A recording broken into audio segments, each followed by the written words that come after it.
Welcome back to Earth Station Trek, a show where we trek from the early days of NBC to the future on Paramount Plus and everywhere in between. I'm Charles Kelso, and it's my privilege to introduce the Earth Station Trek crew. Keith Johnson. Al Moran, 1, 2, 3. Al Moran, count 2, 4. Alan Seiler.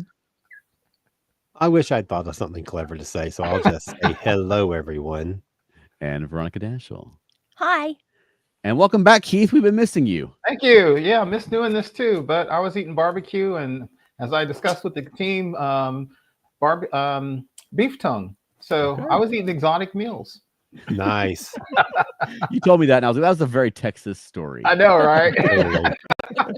Having beef tongue tacos. Yes. Hey, I've had those here in Atlanta. Hey, there Yeah. you go. And it's Yeah. good. All well, right. I don't go that far. The texture is weird.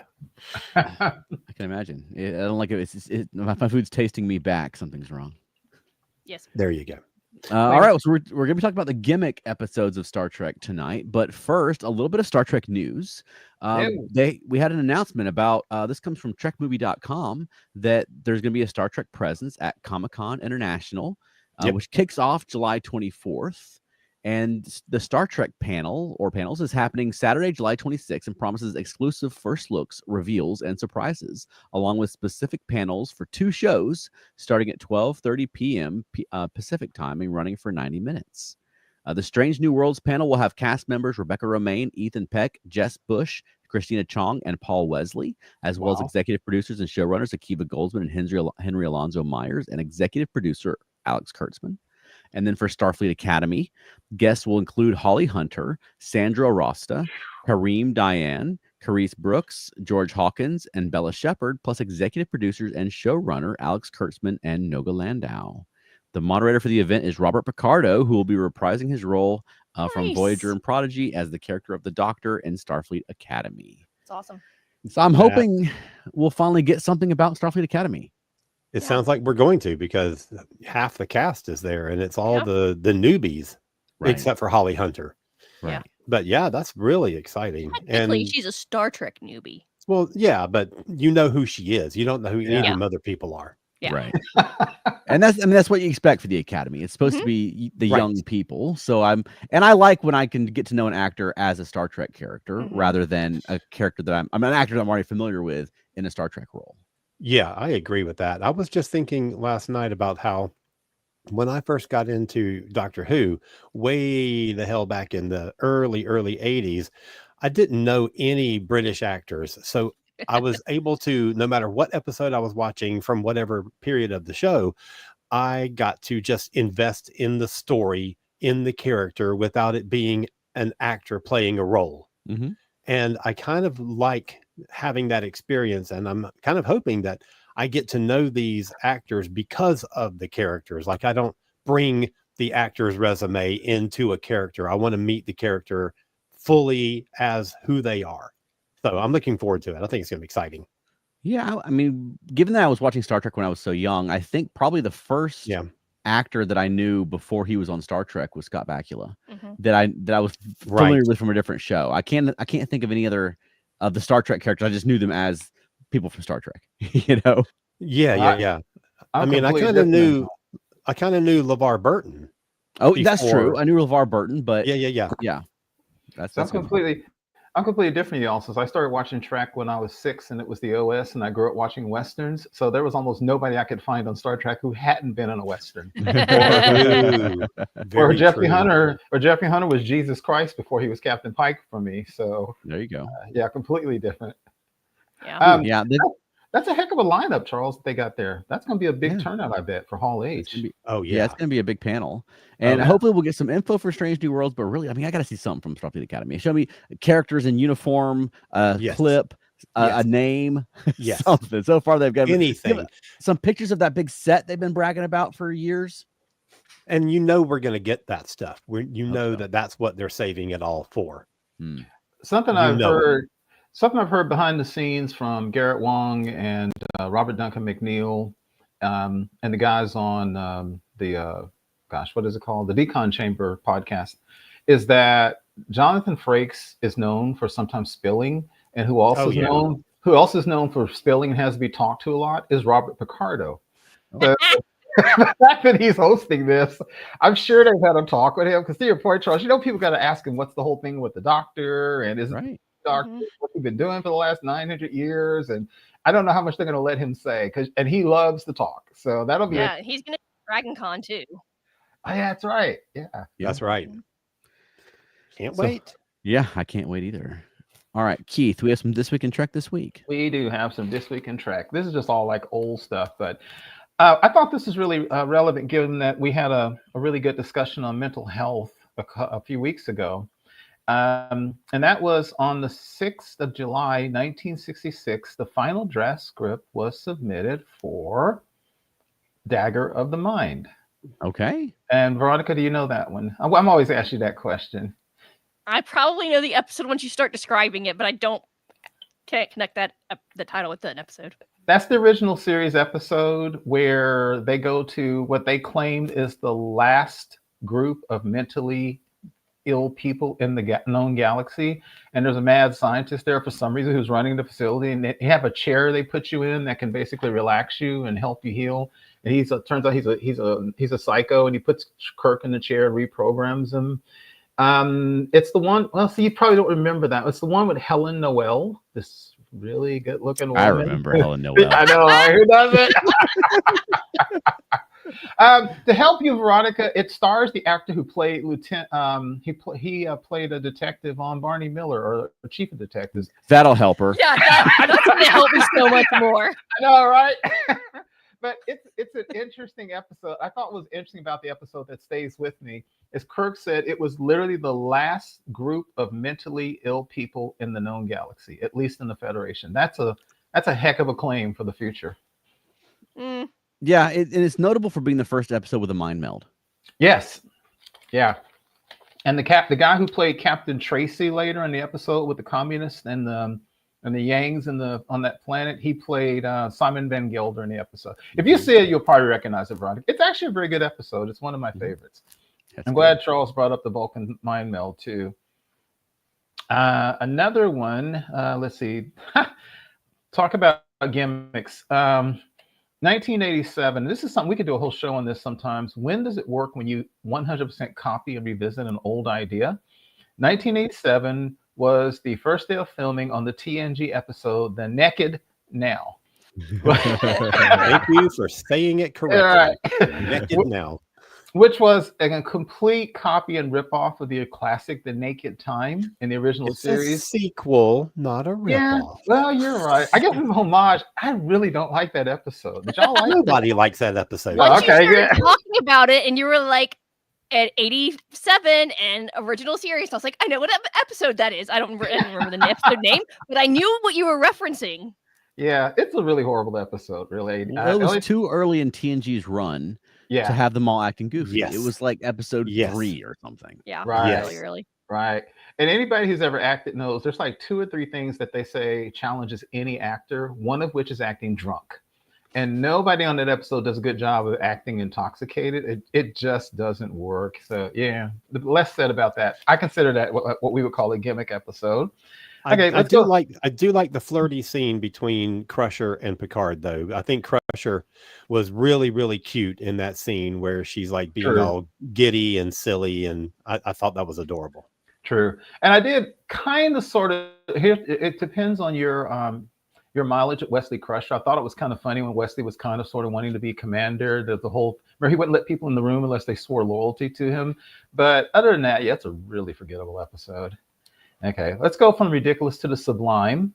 And 1965, this is amazing. The 8th of July, 1965, they delivered the final draft of the next pilot, Where No Man Has Gone Before. The classic, the excellent one that introduced everything, Kirk and the barrier at the edge of the galaxy and the relationship between Kirk and Spock, and really focusing on Spock having no emotions, and Gary Mitchell, and just an awesome episode. And Kelso, don't forget Lee Kelso. Right. That's right, Charles' guy. Yeah, such a good. Yeah, Kelso, who unfortunately gets killed. What's he get the thing wrapped around his neck? Right. Yeah, he got strangled. He was the first red shirt on Star Trek. That's true. And that was the second Doctor, right? That was I always get a mix. That was not Dr. Boyce or Dr. Piper. That was Piper. Piper. And then it was one more choice before they got DeForest Kelley.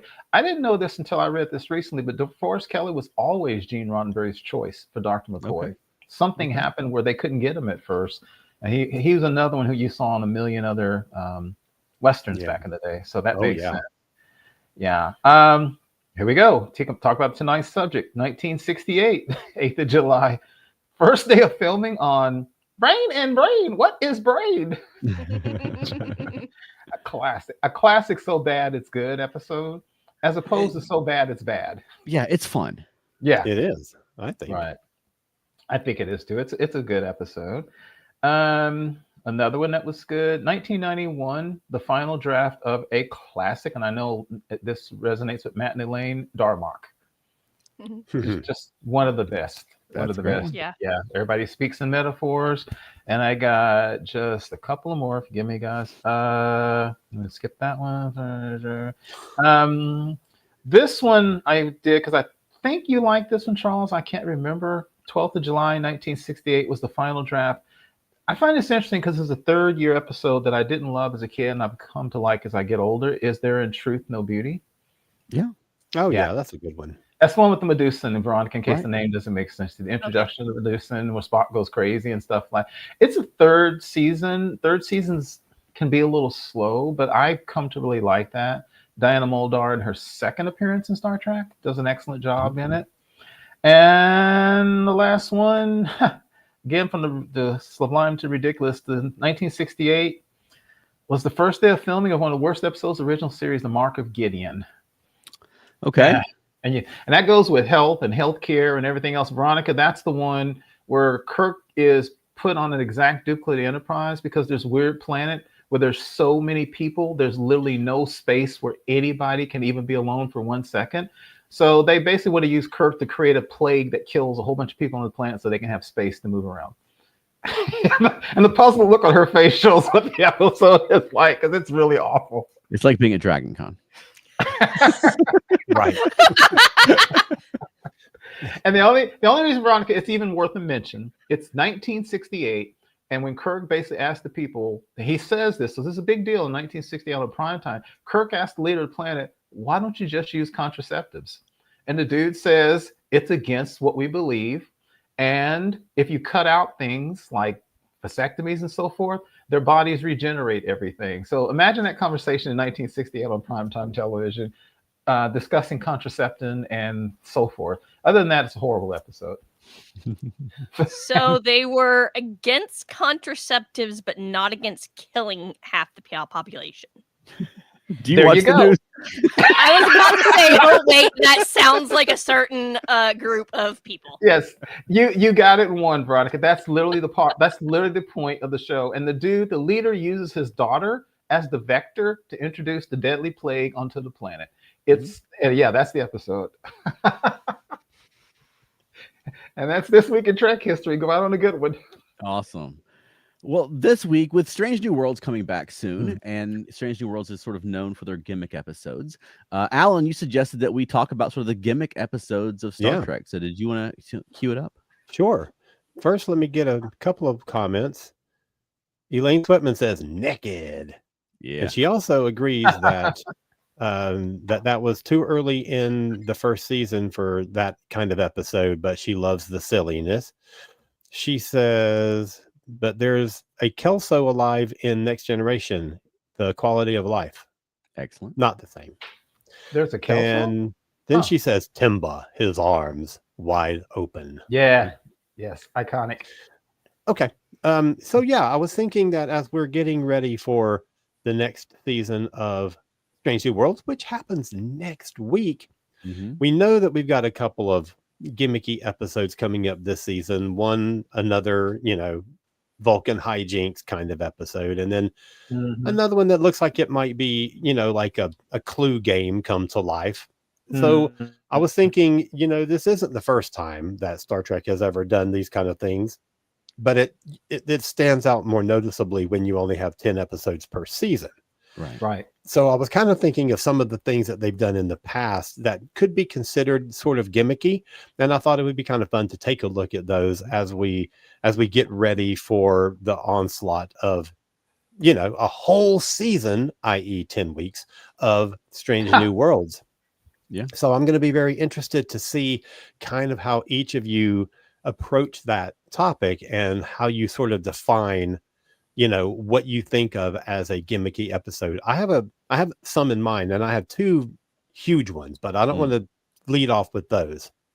So I'm looking forward to seeing what you guys have to say about this first. Yeah, I'm interested to see how much we agree about what is a gimmick episode. Right. And I think that's interesting to discuss as well. But also, folks in the comments, feel free to chime in if you disagree with our take, or if you have something that you feel is a gimmick episode, throw it in there so we can bring it up for discussion.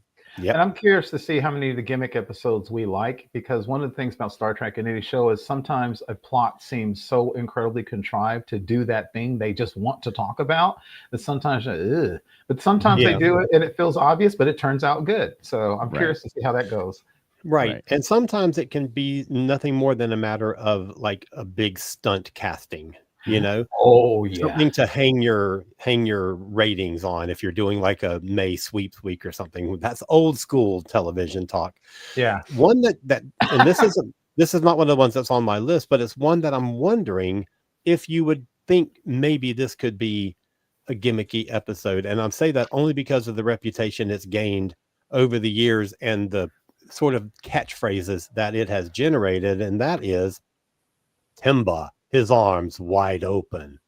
I don't think that's a gimmick episode. No, I don't. I don't either. At least originally intent, Yeah, not to me. To me, a gimmick episode is sort of it's a sort of a silly gimmick that's like the big. I don't know. To me, that's just a good sci-fi episode. Yeah, you know what I mean, like a good Twilight Zone would be. Yeah. I agree. I was just curious. Okay, what about you, Keith? So lead off with your examples. Okay. Profit and Lace. Okay. Good old Ferengi one. And what would you call the gimmick there? Quark has to be a female. Yeah.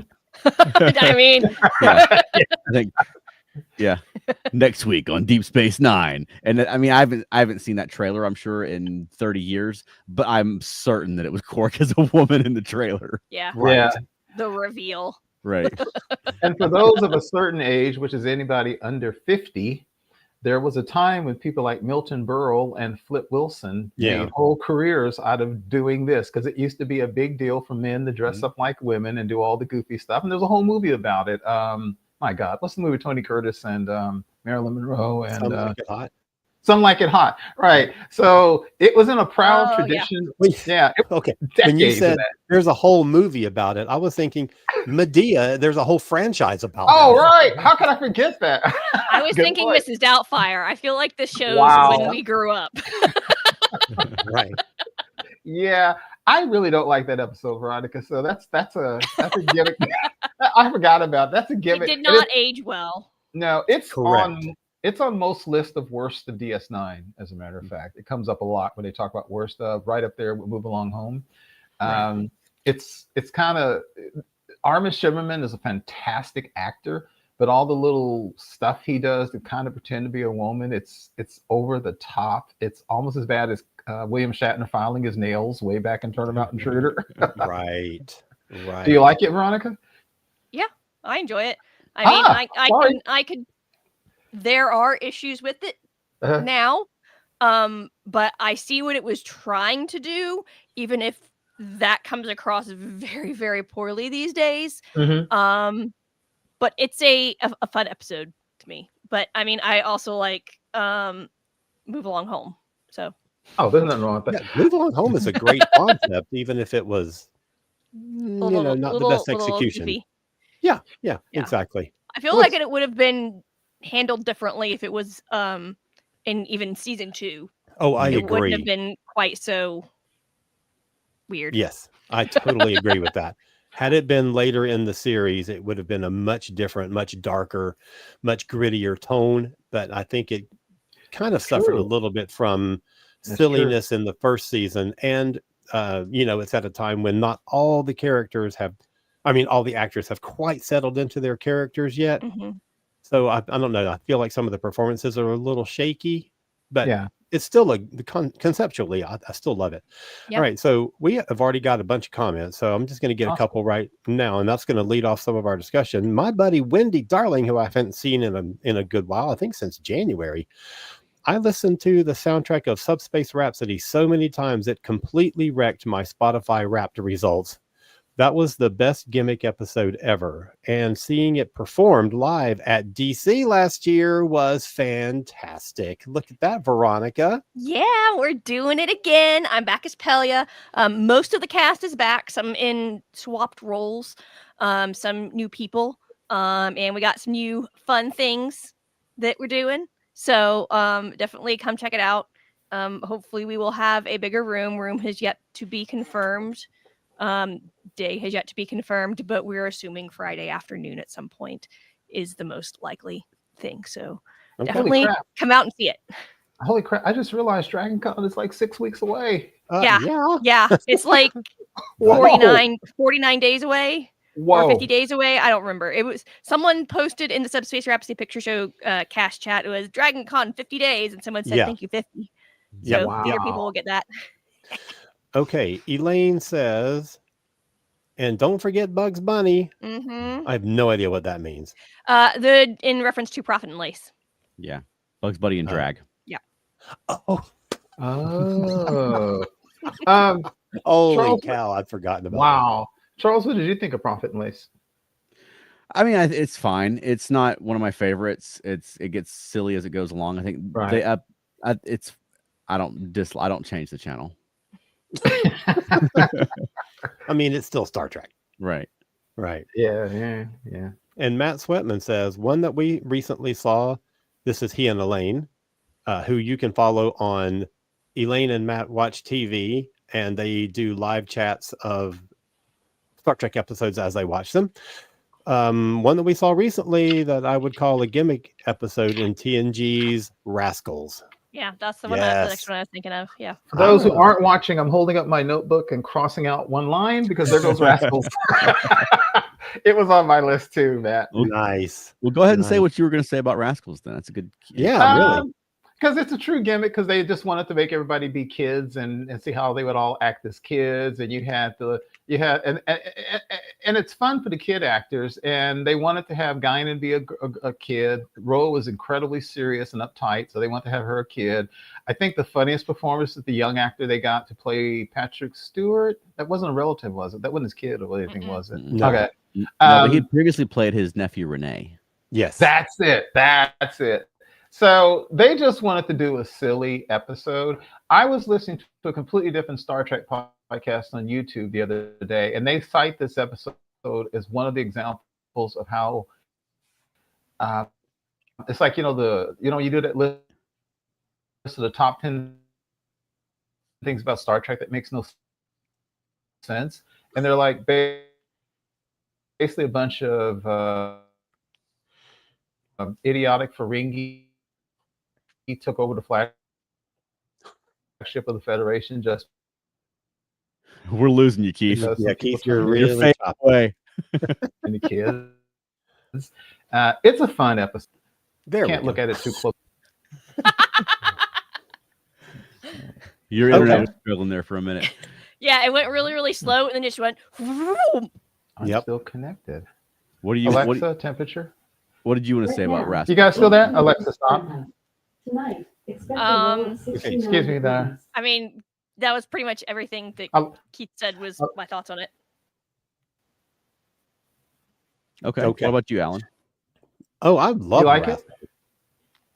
Yeah, I loved it. It was the story concept was written by Diana Drew Botsford, who was a guest at Timegate 2 times. Wow. Including the last. She was mainly known as a novelist who she wrote Stargate tie-in novels, but she had done a lot of TV work as well, and is the story originator for Rascals. And I think it's a cute episode. I really love it. And gimmick episodes aren't necessarily bad. No, but I do think it's gimmicky, but I think it's a cute gimmick. And I also kind of think that it's a shame that it ends up being a really good Roe episode, Mm-hmm. but Michelle Forbes isn't really in it because it's somebody else playing Roe. Right. And that's kind of a shame. It's kind of disappointing. Right. Yeah, there were good actresses. And the young lady who played Guinan was pretty good too. Mm-hmm. Yep. You know what? If somebody else played grown up Guinan in Picard season 3, wouldn't it have been funny if it had been that little girl all grown up now?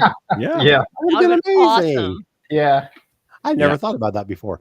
What about you, Charles? I love Rascals. Yeah. And it's a silly episode. They turn into kids, and Ferengi have taken over the ship, but they also delve into some of the weightier elements of what's happened to them, with especially with Keiko and Miles. Yeah. Having to deal with the fact that what if my wife is 12 years old now? Like that changes our relationship, right? That's a heavy thing to deal with. You know what I mean? Mm-hmm. And he's sort of dealing with that.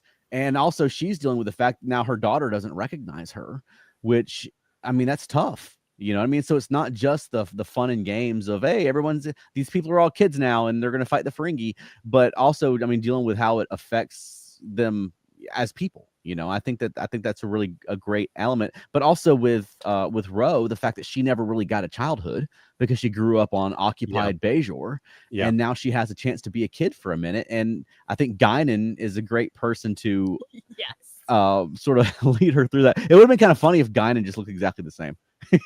It would have, yes. He's 800 years old.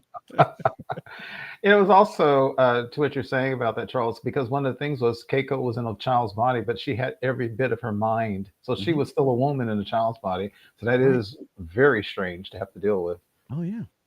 Okay, I've got 3 good comments here. One is a question that's going to lead into some discussion. But first, Elaine says, those old scientists, it may have been gimmicky, but I loved it. And I think from listening to our show that we all loved that episode, especially me. I just adored that episode. Right.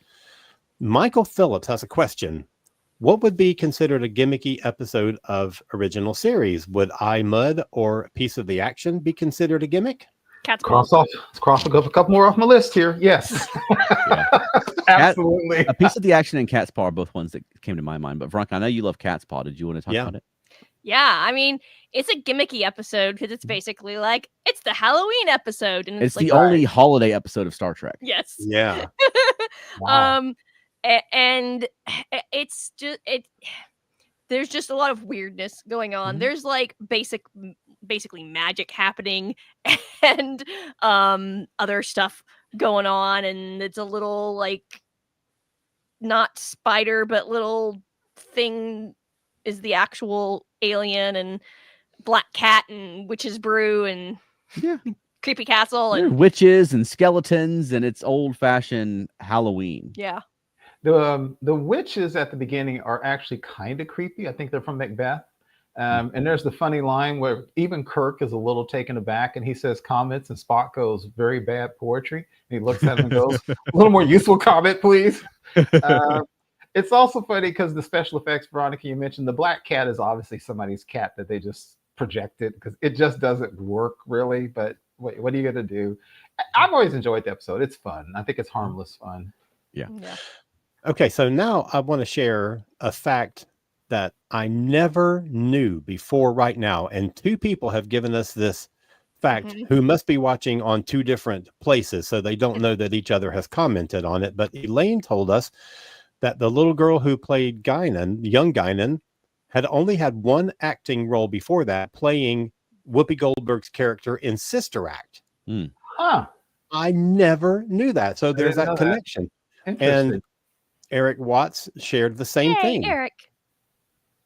Yeah. Carmen Jones is her. Isis Carmen Jones also played a younger version of Whoopi Goldberg's character, Little Dolores, in Sister Act. That's so cool. Yeah. Wow. So I guess when they said, hey, we're going to do a child episode, Whoopi was like, you know what? I got just the girl. Yep. Right. I know who can do this. Yeah. Interesting. Elaine says, I didn't care for I Mud, but loved a Piece of the Action. And Elaine says, ooh, how about Unexpected from Enterprise? Oh my gosh. I did not think of that, but what another one crossed off my list. I have that. You know what, Keith? I think you should read your whole list before anybody else ruins one of your topics. So For those who don't remember, that's the episode where Trip gets pregnant. Mm-hmm. Yeah, so bad. and it's awful. It's just awful. Yeah, well, it's an Enterprise episode. We know. Oh, ouch. I was waiting for that. And I'm not going to use the term here, but he develops a certain body part on his wrist instead of his chest. Mm-hmm. And it's just silly. It's Berman and Braga still trying to make Enterprise more mature, a little more edgy. And it's like up there with the rub down decons, and it just doesn't work. Well, let me cross something off my list, Keith. Okay. Because I was going to say, you talk about Gimmick. Every single episode of Enterprise that had them take off all their clothes and rub gel on each other's bodies. That's a good one. Not a specific episode, but that whole thing, that whole shtick was nothing but a gimmick to entice the audience. Absolutely. And make it seem like a sexy show. Yes, because it makes Charles is sitting over here not saying anything. He's like, the whole show sucks. He's literally like, I got nothing. No, I agree. Carbon Creek was good. Charles can be wrong sometimes. It's okay. No, trust me, I know. I agree with the decon thing because, we've talked about it before, not to get too indelicate. You could be getting viruses and infections in all kinds of places they're not touching as far as that we see. So it just makes no sense. Yeah. Yeah. It didn't work at all. Piece of the action, that was definitely a gimmick. Somebody said, hey, let's do a gangster show, but that's a good one. Yeah. Great episode. Exactly. And there are some really good gimmicks. I've got two that I'm going to mention in a minute. But let me get a couple of comments because, and some of these are really funny. Elaine says, hey, are y'all being mean to my Enterprise? Hey, not all of us are. Yeah, Alan and I love Enterprise, Elaine. And she says, decon chamber, yes. And she said that the enticing worked, Trip. And I'm like, I can agree with that. And Matt said that it was a whole series of naked time. There's a whole series of naked now. That's hilarious. Well, yeah. Well, they did cast them. Well, I don't know if they cast them in for how they look, but I'll say this, every man but Phlox was definitely hitting the weights because to what you're saying, those are some muscular folks for those stupid decon rub down scenes. Yep. Eric points out that Vulcans were established to be touch telepaths, so T'Pol manhandling Tucker in the decon chamber shattered Cannon into 100 pieces. Well, only if they turn it on. Only if they turn on the mind meld. Oh, he turned it on. I'm kidding. And then there was now, Eric, you mentioned, you remind me of, then they had that whole weird neural pressure thing that T'Pol was teaching Trip, and then he used it on somebody else, and that became another excuse to have them touchy-feely. Yeah, they went a little far with that stuff. Yeah.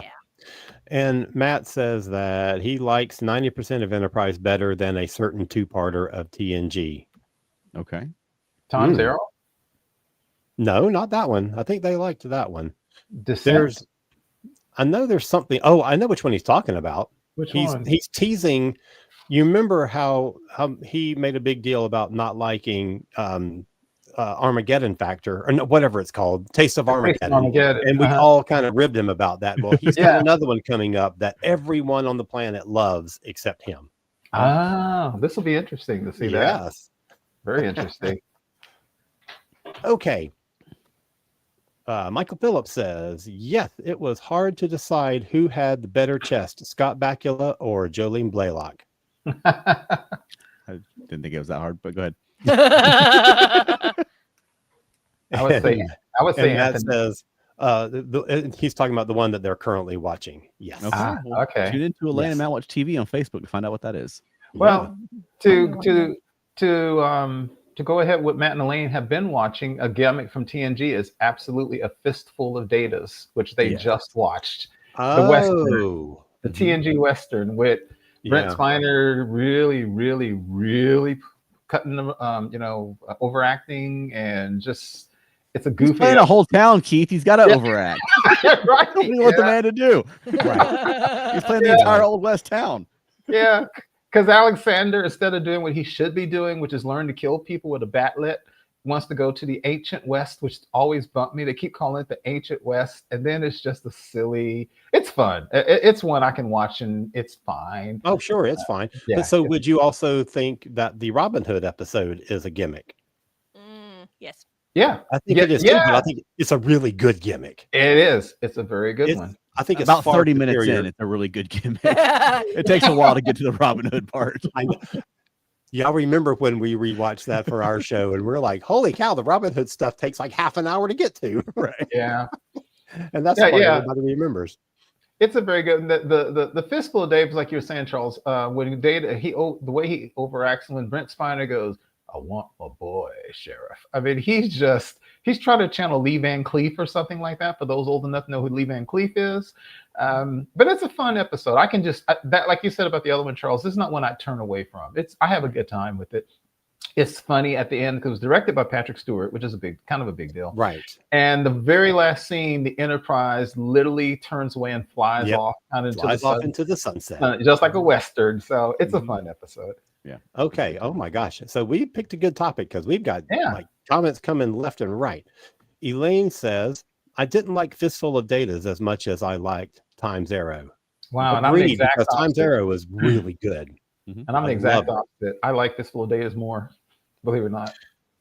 Michael Phillips says, can a gimmick be dark like that episode of DS9 where everyone loses the ability to speak properly?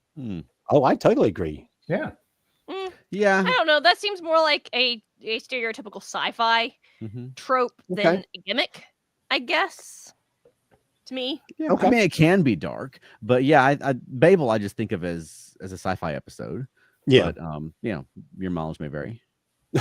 One that I would call the DS9 along those lines, that's kind of a gimmick, and I forget the name of the episode. It's the one where some kind of weird alien spirits infected everybody, and everybody started acting weird. Like Cisco was a disinterested would-be dictator, and O'Brien was his... Oh yeah, I think I've seen that exactly 1.5 times.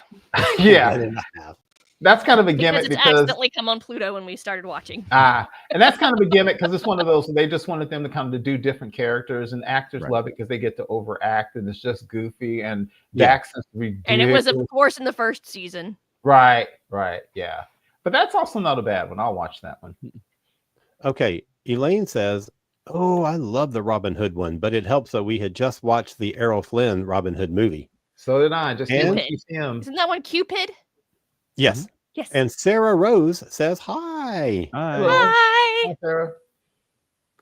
Matt Sweatman says, is Section 31 a gimmick movie? 100%. Yes. The gimmick is, what if Star Trek was something else and bad? Yes. And then Michael is wondering if Sub Rosa is a gimmick. See, I don't think that one is. I don't know, because Sub Rosa is kind of a romance novel episode of Star Trek. Like it's they're on a Scottish planet, and it's very like it's trying to be that. Right. And I don't think it was something that they were like, I don't know, trying to like hang their hat on or something. But I don't know. I mean, it might be gimmicky, but I know I'm in the minority, but I love that episode. Y'all can all suck. No, I enjoyed it more when we watched or discussed it on the show than I remembered liking it when I was 12. Sub Rosa? Yeah. I mean, it's another one I won't turn away. I think I just loved it because it was an episode that actually gave Gates McFadden some focus and gave her some acting to do. And she didn't get a lot of those. It may not be a good one, but at least she got it. All right. Now, let me cross the top one off of my list because Elaine says, is Trouble with Tribbles a gimmick episode? I would say no. I'm going to say no. But Trials and Tribulations is the biggest gimmick in Star Trek history. And Best it is one. Absolutely brilliant. It's great. Absolutely brilliant. As opposed to the one that preceded it, which was More Tribbles, More Troubles from the animated series, which is a gimmick, which is horrible. Yeah. Well, not horrible, just bad. But it wasn't gimmicky. It was just, David Gerald writing a sequel to his really successful original script. Right. Whereas this is something that's taking an existing episode and inserting the DS9 crew into it. And it was for the 30th anniversary. So it was done specifically to be gimmicky. It was done specifically to be the May Sweeps episode. And it was done specifically to engage the Star Trek fandom around the 30th anniversary. And also, the next gimmick I wanted to bring up is the Voyager 30th anniversary episode, where they bring back the Excelsior with George Takei and Grace Lee Whitney, and they put Tim Russ as Tuvok on that bridge where he originally played a human bridge character. So that too was equally, although maybe not as successful, but yes, those two, I think, and especially the Trials and Tribulations episode is the biggest gimmick ever achieved in Star Trek, and it's phenomenal. And it holds up incredibly well, even just visually now. Yeah, it works great. The effects still look convincing. Except for that one shot of Jadzia on the bridge that didn't look good in the 90s and it doesn't look good now, when she's walking behind Captain Kirk. I've never liked that shot. But I think on the whole, especially when like the interrogation scene, when Kirk's questioning him about who started the fight, like that looks so good even now. Yeah. And the only other thing that was a little that I always notice, I just chuckle, is at the very end when Sisko goes up to Kirk and he just can't resist telling Kirk how much he likes serving with them. They used a shot of Kirk from Mirror Mirror when he was looking at the lady who was his captain's woman. So there's a kind of amorous look on Kirk's face when Sisko is saying, "I like serving with you." It's a little weird, but well, I think it's only weird if you really know the context of the original clip. Because I think that it, I mean, when I first saw this 100,000 years ago, I didn't know all the original series episodes as well as you guys do. So I didn't really I knew it wasn't from the Tribble episode, but I didn't know which one it was from. And, so I think it was fine. Think about that real quick. Avery Brooks is a lot taller than Barbara Luna, so they had to make him her height, so it looks like he's standing in a hole. He's talking to Captain Kirk. And also, I would not be surprised if Captain Kirk looked amorously at Avery Brooks. Hey, right on, baby. I was just debating if Trials and Tribulations is my favorite gimmick episode or Subspace Rhapsody. Oh, wow. But then I remembered those old scientists, and I'm sorry that comes first. But I feel like Subspace Rhapsody and Trials and Tribulations are tied for second best gimmick. Nice. Elaine says that she's very much looking forward to seeing Trials and Tribulations when they get to that point in their Star Trek Watch, which they haven't started DS9 yet. But you're going to love it. Yeah. And I've been thinking while we have this discussion that we've really been talking about the real far back legacy shows, the 24th century and 23rd century. Elaine mentions Elysian Kingdom, which is from Strange New Worlds. Yes, I think that's gimmicky. 100%. Yeah. And awful. Yeah. That's the one where he feeds his daughter to a space brain. And the only episode of the Strange New Worlds I truly don't like. I mean, I'll never want to watch that again if I can help it. That one didn't work for me either. Yeah. Matt points out that I think Strange New Worlds has more gimmick episodes than normal ones. Yeah, I was just thinking that there's going to be 3 gimmick episodes in a 10 seasons.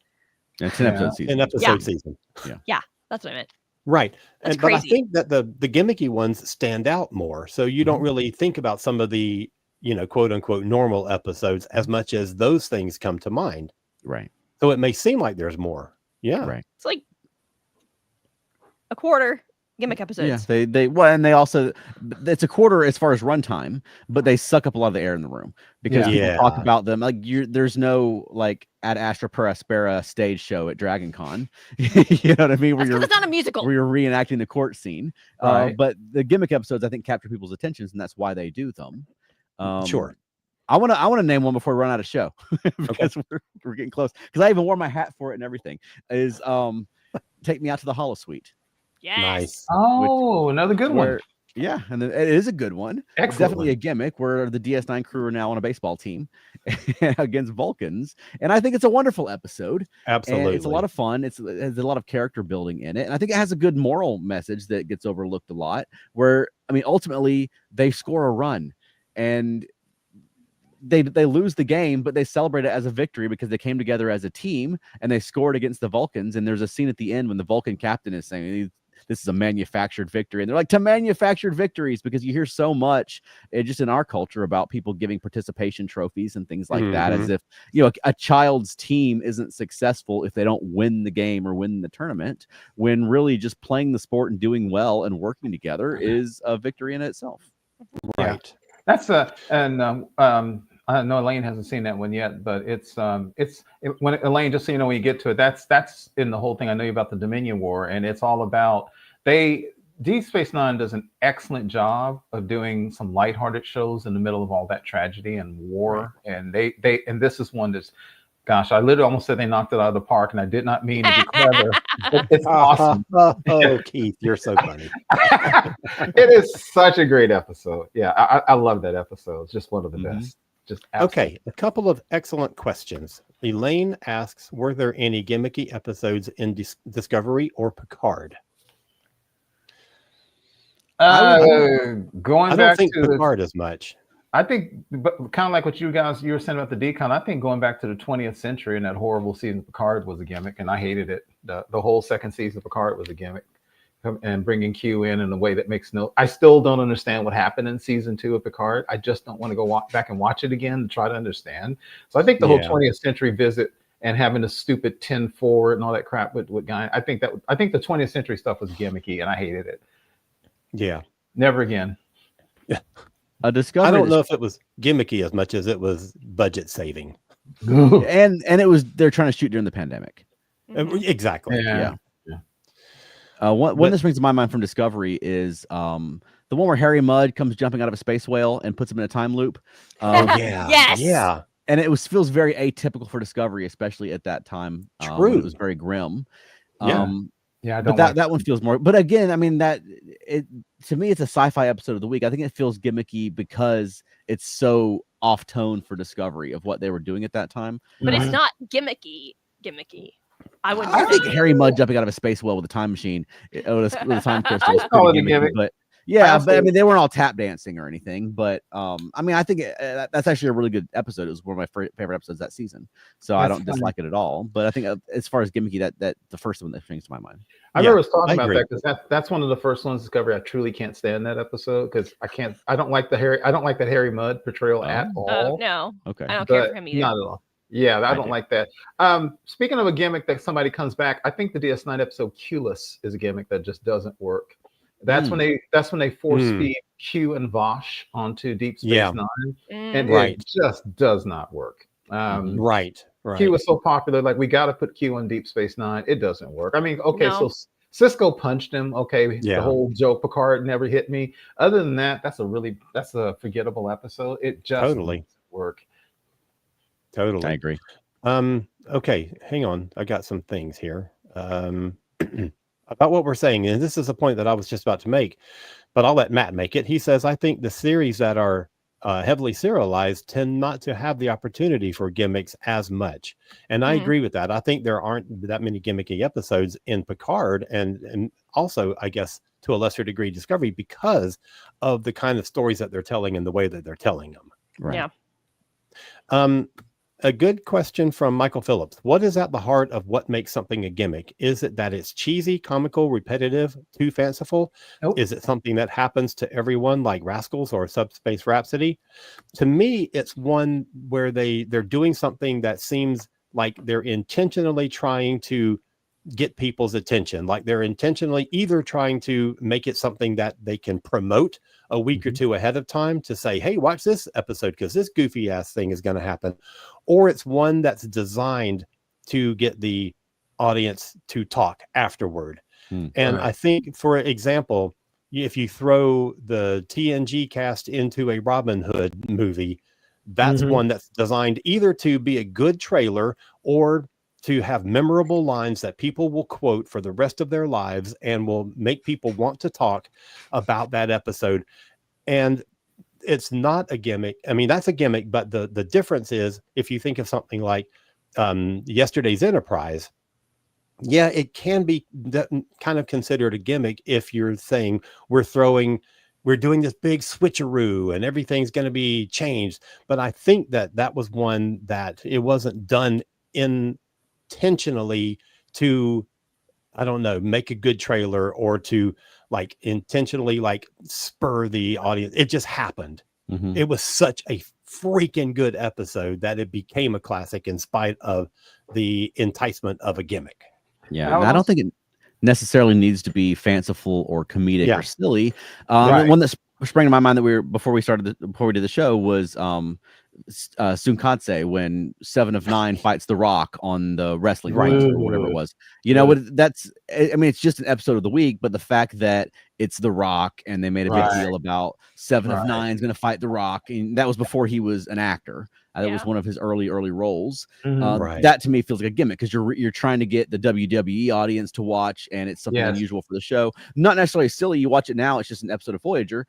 But to me at the time, especially, but even now, that feels gimmicky. Mm-hmm. Yeah, agreed. I think that's a perfect one. And Matt asked, could TOS characters being in TNG be considered a gimmick? And I think yes. Mm-hmm. I think that if you maybe sense ratings slipping or something like that, you call up, and not that was the case for Next Gen at that time, but you call up somebody, maybe a gentleman who was famous for playing a character called Scotty, and you say, hey, would you like to be in an episode? We have this great storyline that's going to be a really clever juxtaposition of who you were and who you are now. And yes, I think that is absolutely a gimmick. I think that was done as a get the audience excited moment, but it's like Trials and Tribulations. It's done really well, and it's very successful, and it paid off. Okay, I have a challenge. Oh yes. Okay. Name a Lower Decks episode that is not a gimmick. Ooh. Now that's a good one. Wow. While everyone thinks about that, I wanted to chime in about the TOS characters on TNG thing, because I feel like Scotty feels to me more gimmicky than Spock or Sarek, but in part because I think that they felt like their appearances just felt more natural. Yeah. Like they're involved with diplomacy and absolutely. It seems natural for Ambassador Sarek to come on the ship. They tied the Spock story in with the Romulans, and I don't disagree with any of them are gimmicks, but I think that Scotty making an appearance just feels more out of left field. It feels more, let's just come up with an excuse for Scotty to be on the show, and he pops out of a transporter and has to save the Enterprise. So it feels more gimmicky to me than the other ones do. Sure, but also both Spock and Sarek are still alive at the time of TNG, so they are still, a presence in that world. You don't have to create a gimmick in order to get them there. Right. So, yeah. Well, this has been fun. Mm-hmm. Veronica, real quick, Lower Decks, when they were on the planet and all that stuff, remember, and they had to survive on the planet for quite a while, and the Vulcan, whose name I'm forgetting, she started running her own business. She was very successful. That didn't really feel like a gimmick unless she thought living on the planet was a gimmick. What about Data's head? Well, yeah, that's true. Okay, I mean, Mariner was trying her best to leave her mark or something like that. Yeah. Okay, I guess you're right.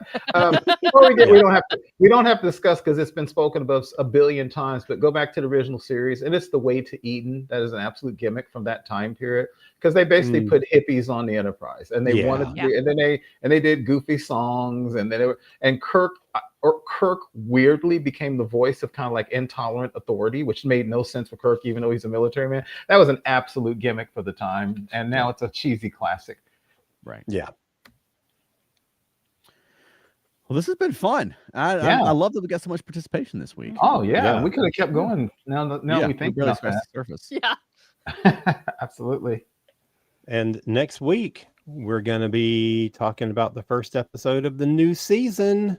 Is it 2 episodes? Is it 2 hours? Yes. So we're going to be doing 2 shows next week on 2 different nights, right?